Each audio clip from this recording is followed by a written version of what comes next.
আজ থেকে রাজশাহীতে আম পাড়া শুরু হয়েছে। সেখানকারই খবর জানাতে সরাসরি যোগ দিচ্ছেন আমাদের সহকর্মী মতিউর মুর্তজা।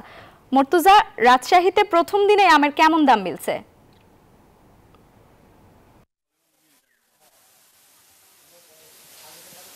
লাইবা, আজকে থেকে কিন্তু গুটি জাতের আম পাড়ার মধ্য দিয়ে রাজশাহীর আমবাগানগুলোতে আম পাড়া শুরু হয়েছে এবং রাজশাহী জেলা প্রশাসন ঘোষিত যে ম্যাঙ্গো ক্যালেন্ডার, সেই ক্যালেন্ডার অনুযায়ী আম পাড়া চলবে পুরো মৌসুম পর্যন্ত।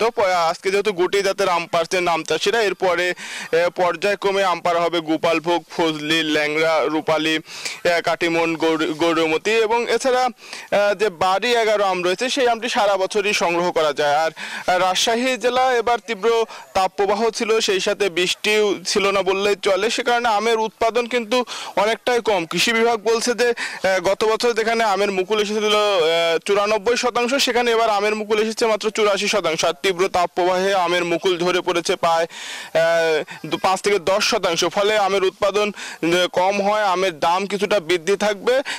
এবং আজকে যে গুটি জাতের আম পাচ্ছেন, আজকে রাজশাহীর আমবাজারে আমরা খবর নিয়েছি 1300 থেকে 1500 টাকা মনে এই গুটি জাতের আম বিক্রি করছেন চাষিরা। আমরা একজন কৃষকের সাথে কথা বলতে চাই যে কখন থেকে আম পারলেন এবং আম কেমন হয়েছে।